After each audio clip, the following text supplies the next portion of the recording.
Ya Arhamar Rahimin, irhamna.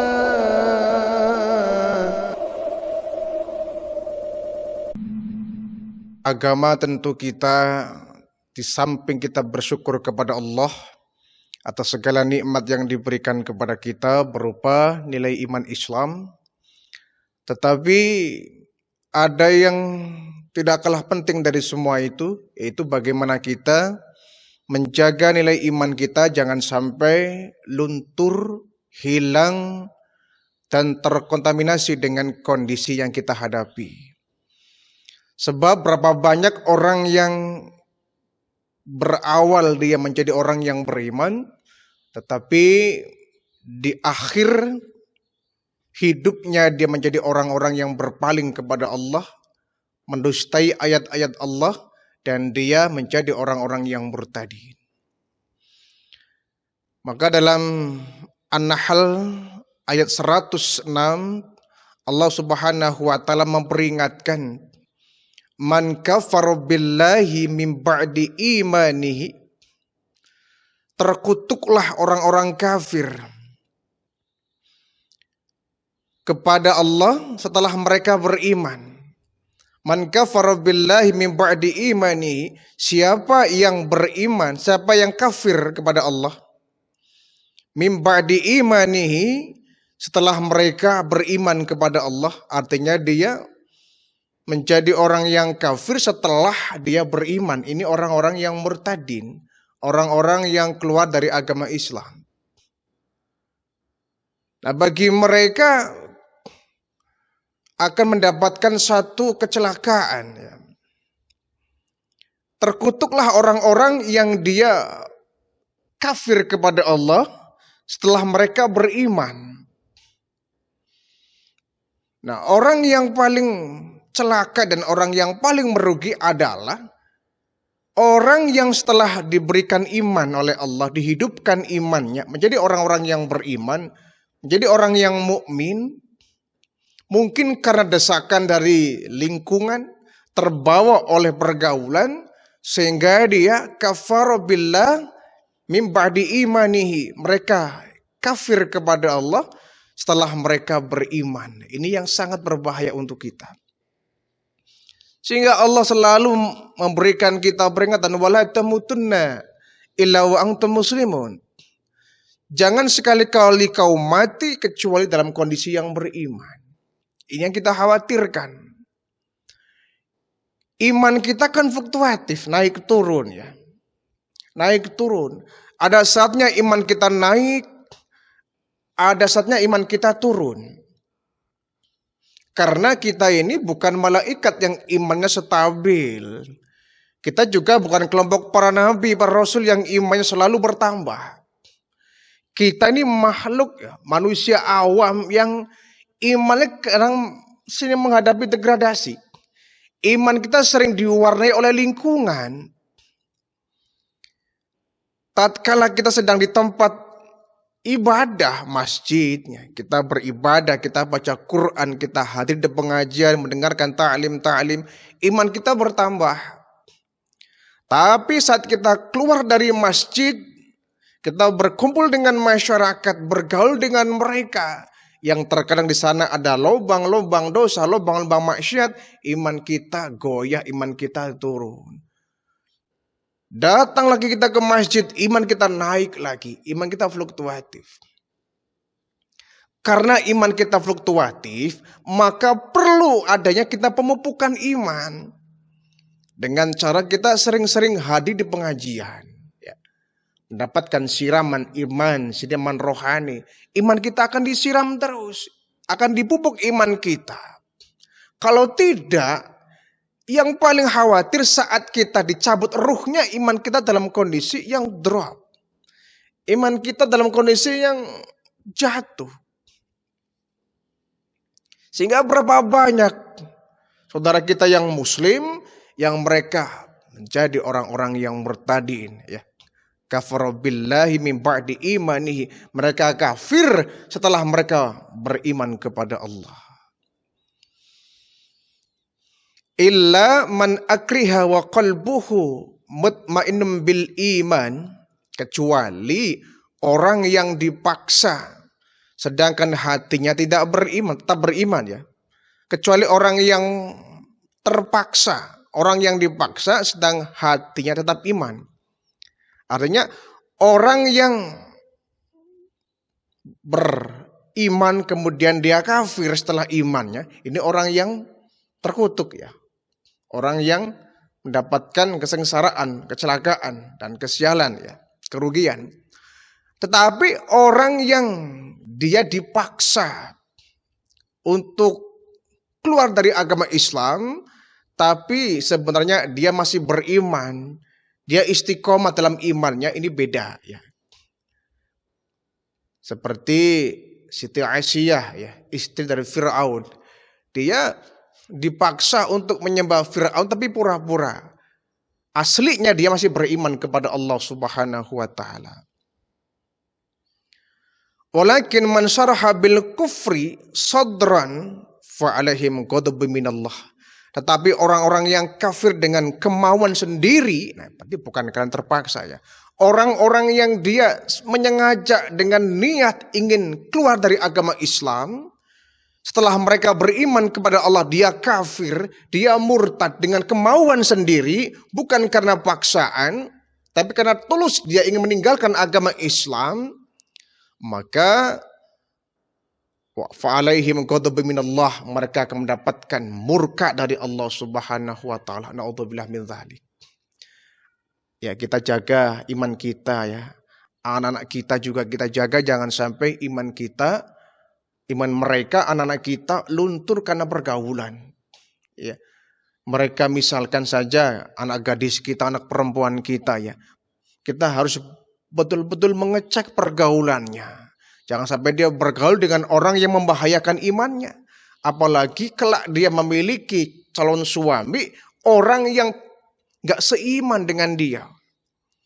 Nanti karena cintanya begitu kuat dengan kekasihnya, calon suaminya, akhirnya iman terjual. Ini banyak yang terjadi.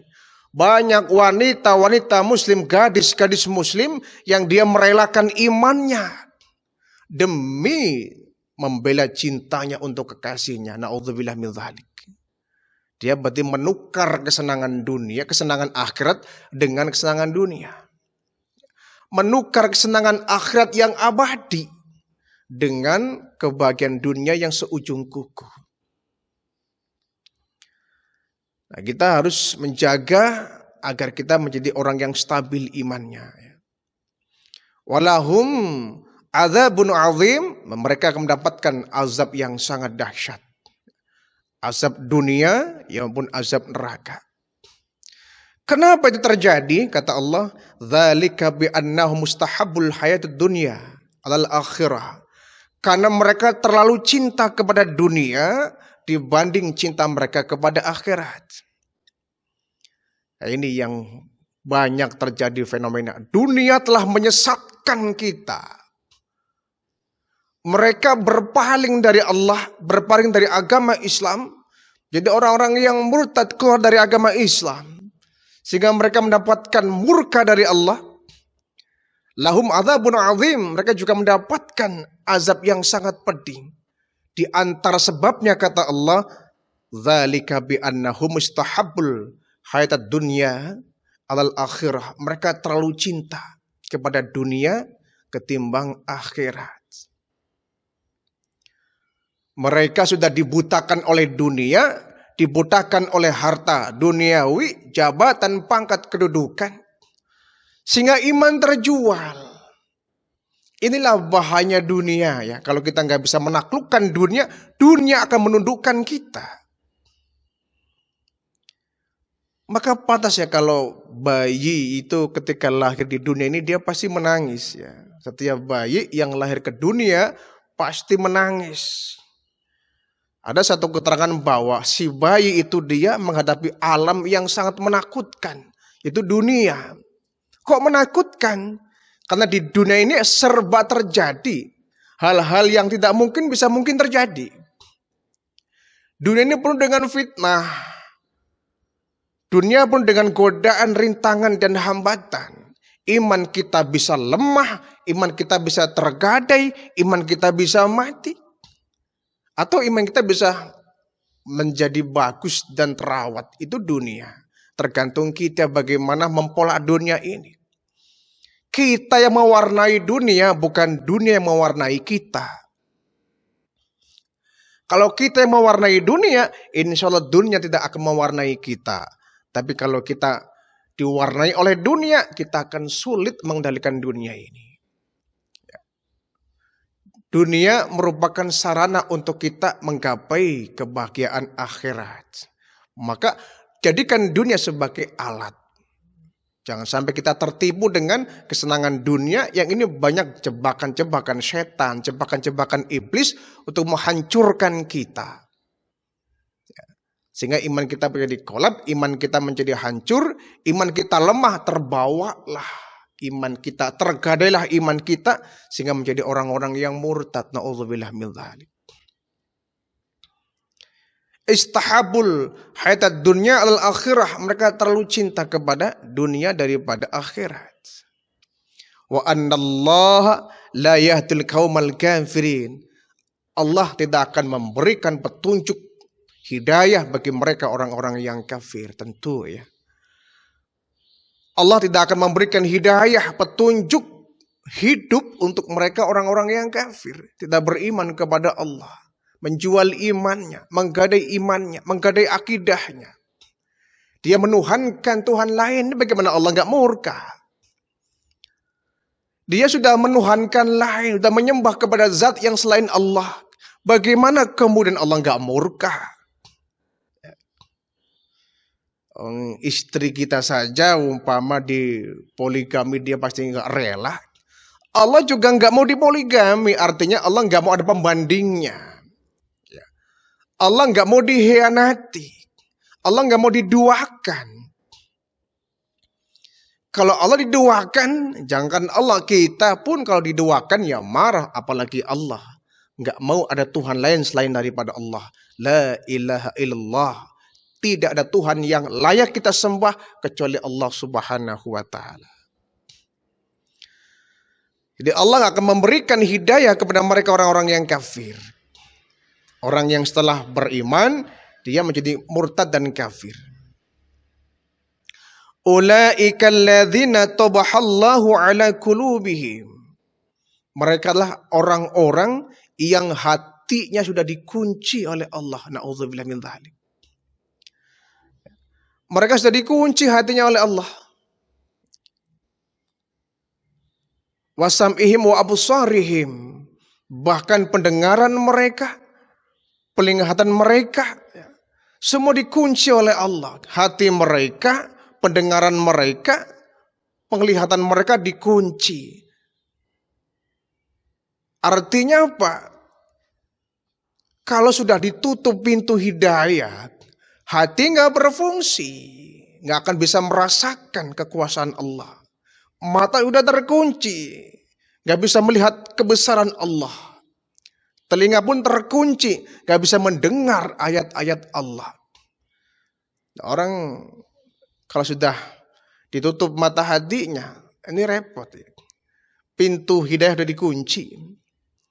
Pintu petunjuk dikunci, sehingga yang dia lihat, ayat Allah yang begitu luar biasa berupa alam ini, tidak akan bisa menggetarkan hatinya. Ini yang berbahaya. Jadi, mata mereka tidak berfungsi. Telinga mereka nggak berfungsi. Hati mereka nggak berfungsi. Bukan secara fisik ya. Mungkin secara fisik dia bisa melihat. Dia bisa mendengar. Dia bisa merasakan.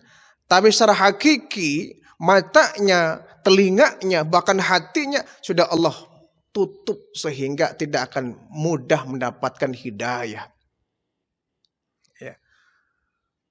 Inilah perlunya kita menjaga iman. Kalau sudah kita murtad, Allah kunci. Wa ulaika humul ghafilun. Mereka lah orang-orang yang lalai. Mereka orang-orang yang lalai. Orang-orang yang dibikin lalai oleh dunia. Kenapa lalai? Ya karena udah dikunci. Telinga udah dikunci, mata dikunci, hati dikunci. Dia seperti bangkai-bangkai yang berjalan di atas permukaan bumi. Yang dia lihat tidak bisa menggetarkan imannya. Yang ia dengar tidak bisa menghidupkan imannya. Ulaika humul ghafilin. Mereka lah orang-orang yang lalai. Ghafil ini orang-orang yang lalai bukan karena nggak sengaja, tapi memang dia udah melalaikan diri sendiri ya. Melalaikan dirinya sendiri. Kenapa? Sudah beriman, kenapa dia murtad? Dia keluar dari agama Islam, sehingga dia termasuk orang-orang yang lalai. La jarama annahum fil akhirati humul khasirun. Dan mereka di akhirat adalah orang-orang yang merugi. Orang-orang yang rugi artinya orang-orang yang tidak mendapatkan rahmat dari Allah.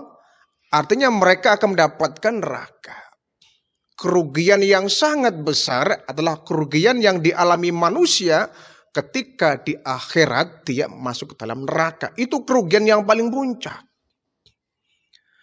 Kerugian dunia efeknya nggak seberapa, tapi kerugian akhirat ini yang sangat besar. Oleh karena itu, kita sering diingatkan bahwa tidak apa-apa. Di dunia kita nggak punya apa-apa. Di dunia kita melarat misalkan, di dunia kita miskin misalkan, tidak beruntung, asalkan di akhirat dia beruntung, ini mending.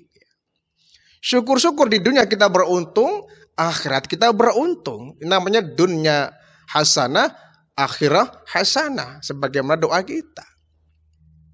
Itu yang terbaik ya. Dunia bisa kita gapai, akhirat pun bisa kita gapai. Di dunia kita bahagia, di akhirat kita bahagia. Idealnya begitu. Tapi kalau kita nggak mampu meraih bahagia dunia, minimal ada pengharapan di belakang itu, yaitu apa? Kebahagiaan akhirat. Jangan sampai di dunia kita rugi, di akhirat kita rugi.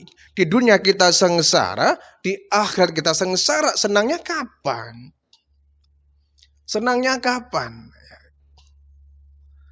Bagi orang-orang yang beriman, dunia ini bukanlah tujuan. Dunia hanya sebagai halte tempat kita berhenti sejenak untuk mencari bekal menuju akhirat. Jangan halte tempat kita istirahat melalaikan kita. Melalaikan kita. Sehingga kalau orang sudah asik di halte, dia makan, minum, main handphone, bus yang dia tunggu lewat, ya dia rugi. Teman sudah sampai di rumah, dia masih di halte saja. Kenapa? Dia lalai di halte. Dia dibikin lalai oleh halte. Nih, dunia pun sama. Dunia seperti halte tempat kita berhenti sejenak. Jangan sampai kita dibikin